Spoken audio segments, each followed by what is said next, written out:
Kenyan life and Indian life. So there's characteristics and political and social backgrounds. So today I am presenting my two chapters.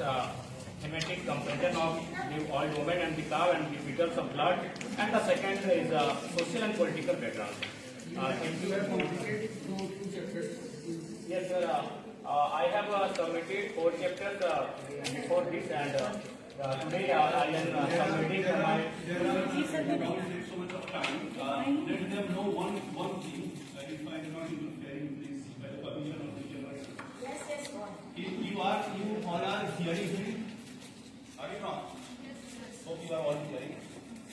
He's mentioning this topic is such a relevant and such a, the topic of paramount importance that you should have a question, अंतर नहीं है, आप future के research scholar हो और हम वर्तमान के रिसर्च स्कॉलर हैं, और हमने अपनी मास्टर्स की भी पढ़ाई यहीं पे की है। हमारे यही तमाम प्रोफेसर हैं, डॉक्टर के पांडे, के.एन. सिंह, इन्हीं के पढ़ाई हमने इन्हीं के माध्यम से की। तो आपको हमारा यही संदेश रहेगा कि देखिए, कितनी भी विकट परिस्थितियां क्यों ना हो, आप कभी हौसला मत हारिएगा।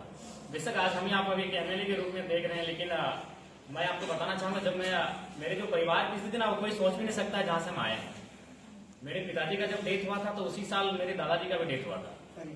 जब उस समय मेरी माँ की उम्र मात्र 28 थी, और 28 थी, और उसके बाद ट्रेजेडी क्या थी कि मेरा छोटा भाई माँ की प्रेगनेंसी में था, वो दुनिया में आया ही नहीं था। पिताजी के डेथ होने के बाद लगभग 4 महीने बाद मेरे भाई का जन्म हुआ था, और उससे बड़ी ट्रेजेडी क्या थी कि उससे 1 साल पहले मेरे भाई का भी डेथ हुआ था, और उससे ठीक 1 साल पहले मेरी बहन का भी डेथ हुआ था। तो उस ट्रेजेडी से आकर मैंने एमएलए तक का मुकाम हासिल किया है। और एमएलए नहीं, भले अब एज ए संवैधानिक तो हम एमएलए है, लेकिन पूरे देश में अभी हमारे नाम के चर्चे इस राज्य के फ्यूचर को लेकर होता है। तो मैं आपको यही कहूंगा कि आई थिंक आप हमसे तो बेहतर हो। आप जिस परिवार से आते हो, जिस बैकग्राउंड से आते हो, हमसे बेहतर हो। 28 साल की उम्र में मेरी माँ ने विडो होने के बाद उस परिवार को संभाला था, और लगभग 20 साल मेरे परिवार में एक ऐसा टाइम था ना, मेरे जूनियर्स की, उसमें कोई पुरुष गार्जियन नहीं था, एक महिला गार्जियन थी। इसलिए कि उस समय भले मेरे चाचा थे, लेकिन उनकी दोनों आंखें नहीं थी। बहुत ट्रेजेडी हमारे परिवार में। तो दोनों आंखें नहीं होने के कारण मेरे चाचा का अभी तक विवाह नहीं हुआ। तो उस ट्रेजेडी से होकर हम एक एमएलए के रूप में आपके बीच आए हैं। तो इसलिए जब भी आपको कोई लगे नेगेटिव पॉइंट्स, तो आप अपने इस भाई को याद रखिएगा। तमाम नेगेटिव पॉइंट्स के बीच हम आपके बीच आए हैं, और इतनी ट्रेजेडी हुई है कि आप सोचेंगे तो लगेगा कि ये फिल्म है, ये रियल स्टोरी है ही नहीं।